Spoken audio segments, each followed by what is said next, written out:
Sign takes a moment to remind Frieren and Fern why he decided to join them on their journey. As he reflects on the camaraderie and purpose they've shared, Stark steps in to announce that he has secured a cozy cabin for them to stay in. The warmth of the cabin offers a welcome respite from the chill outside as our heroes settle in for the night, sharing stories and laughter as the snow begins to fall heavily. When dawn breaks, they awaken to find a fierce blizzard raging outside, blanketing the landscape in white. A local man they encounter suggests that they should wait out the storm, and Frieren turns to Sign for his opinion on the matter. With a thoughtful nod, Sign agrees that it might be wise to stay put until the weather improves. As Frieren contemplates their predicament, her mind drifts back to memories of the various shops and taverns in the area, especially one that is known to be run by a rather shady old man. This sparks an idea, leading to a lively montage of their adventures as they explore the local town, engaging in a myriad of activities that help them bond and unwind amidst the harsh weather. While Cyan strikes up a conversation with some of the locals in a nearby tavern, Frieren arrives, sensing that there's an unresolved issue between Stark and Fern. After a brief discussion, she persuades Cyan to join her in returning to the cabin to address this delicate matter. In a more private setting, Cyan takes Stark aside to gather more information about the ongoing tension between him and Fern. Stark confesses to Cyan that Fern is upset with him due to an incident where he placed his hand on her face. He explains that he intended it as a gesture of gratitude, mirroring a similar action she had done for him earlier. Wanting to mend things with Fern, Stark asks Cyan for advice on how he might make amends. Cyan wisely suggests that Stark should be honest with Fern about his feelings and intentions. Grateful for the guidance, Stark expresses his determination to reach out to Fern and make things right. With that settled, Cyan decides to have a conversation with Fern to get her perspective. She admits to acting stubborn and acknowledges that she owes Stark an apology. She reveals that while his gesture didn't truly bother her, it was the sheer strength behind it that frightened her. Cyan encourages her to convey these feelings to Stark, and we are treated to a tender scene where Fern musters the courage to tell Stark to be gentler in his affections. After this heartwarming resolution, Cyan and Frieren find themselves in a tavern, where they take a moment to discuss the budding relationship between Stark and Fern. In the midst of their conversation, Cyan inquires about why Frieren invited him to join their journey. She reflects on her own past and realizes that Cyan's situation reminded her of her younger self. In her heart, she believes that encouraging him to embark on this quest aligns with the kind of support that Himmel would have extended. As the conversation unfolds, Cyan finds himself deep in thought, reminiscing about his time spent with various companions like Gorilla, Frieren, Heater, and even the elderly woman from a previous episode. The next day brings a change of plans as Cyan announces to Frieren, Stark, and Fern that he has decided to leave the group in search of Gorilla. The farewell is bittersweet, filled with promises of future reunions and shared adventures. With Cyan off on his own path, Stark, Frieren, and Fern settle into a cave to regroup. Stark makes a quick trip to gather supplies, but upon his return, he notices that Fern doesn't seem well. Concerned, he informs Frieren about her condition, prompting her to check on Fern. Upon closer inspection, Frieren realizes that Fern has developed a fever. Determined to help, Frieren rummages through their belongings and discovers a book containing notes from Cyan about useful medicinal herbs. With a plan in mind, she informs Stark that she will use her magic to identify Fern's illness and determine which herbs will aid in her recovery. After a moment of focus, she identifies Fern's ailment as a simple cold and assures Stark that she knows where they can find the necessary herbs. Stark, however, suggests that they should find a warmer place to stay while they retrieve the herbs. Agreeing, Frieren and Stark set off to a nearby woman's home, where they are welcomed inside. As they settle in, Frieren reassures Fern that they will return with the herbs she needs to feel better. While resting in the warmth of the woman's home, Frieren and Stark engage in a conversation about Fern's growth over the years, their bond strengthening with each shared experience. After their discussions, the scene transitions to the forest where Frieren and Stark are on a mission to gather the herbs.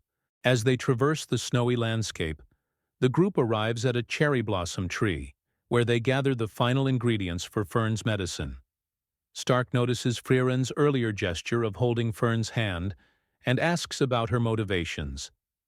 Frieren explains that she wanted to provide comfort, prompting Stark to encourage her to trust her instincts, reminding her that emotional support is always welcome. This sparks a fond memory for Frieren involving Himmel, and in a light-hearted moment, she promises Stark she'll hold his hand if he ever gets sick. With the herbs collected, Frieren prepares the medicine and administers it to Fern the next day, who quickly begins to feel better. Grateful for their support, Fern thanks Frieren and Stark as they bid farewell to the kind woman who sheltered them during the blizzard. With renewed energy and strengthened bonds, the trio sets off on their journey toward Oberst. As Frieren, Stark, and Fern stand before the sprawling city of Oberst, Frieren encourages Fern to consider obtaining her first-class mage certification. Despite Frieren's enthusiasm, Fern doubts her own abilities and wonders why they need a powerful mage for their journey to the Northern Plateau. As they travel by carriage, Frieren expresses her desire to formulate a strategy before taking the exam, explaining that even she, as a powerful mage, believes preparation is essential. Curious, Fern asks why Frieren feels the need to prepare when she already possesses such incredible strength.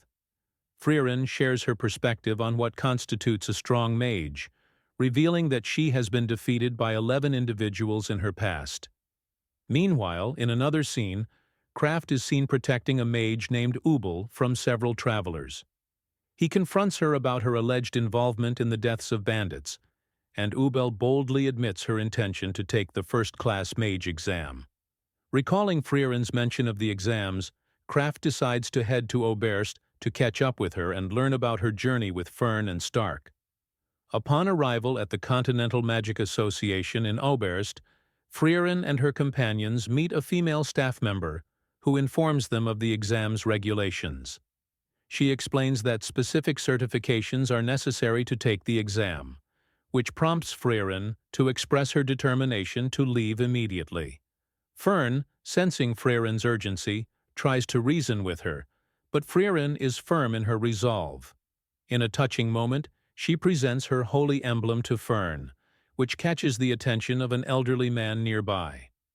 Later, Frieren expresses surprise that people recognize the significance of her emblem, leading to a flashback where she explains its importance to Himmel, Heiter, and Eisen, who assure her that her abilities speak for themselves. The group then visits the library, where Frieren dives into the history of mages and the challenges they faced during past exams. She notes with concern the dwindling number of mages, recalling a time when many were active during the height of the Demon King's attacks. A montage follows, showcasing Fern and Frieren's intense training in preparation for the exam. On the day of the exam, Frieren and Fern attend a meeting led by the proctor, Genau. As Genau explains the rules, another proctor observes the participants, particularly intrigued by Frieren's mana. He distributes bracelets to each participant and announces that they will form 3-person teams for the first test. Frieren glances at her bracelet, feeling flustered by the intensity of her teammates. Fern finds herself paired with Ubel and an unfamiliar gentleman. At the first test site, Genau explains that each team must capture a bird called Stille and place it in a cage before bringing it to a designated location by sunset. Participants can use any means necessary to achieve this, but cannot leave the testing grounds. Frieren grows concerned as she observes her teammates, Lawine and Kana, bickering. To ease the tension, Frieren suggests they introduce themselves and get to know each other better. After introducing themselves, Frieren suggests they find a wild Stille. Despite some bickering between Lawine and Kana, they start exploring. During a break, Frieren asks Lawine about her strength. Lawine admits she's strong but wouldn't want to face Frieren. Frieren sends Lawine to scout the area. Lawine returns, announcing she's found a stilla. She and Kana try to trap it with magic, but it escapes, showing its incredible speed. That night, Kana searches for the missing Frieren and is attacked by a giant bird. Frieren saves her and notices Kana called out Lawine's name during the attack. Kana admits she dislikes Lawine but finds her company inspiring. In a flashback, Kana struggles with a flying spell and asks Lawine to acknowledge her strengths. Lawine's praise triggers Kana's flying ability. Back in the present, Kana shares something she noticed during the bird attack, which Frieren finds useful for catching a stilla. Thanks for watching. Like and subscribe for upcoming episodes and recaps.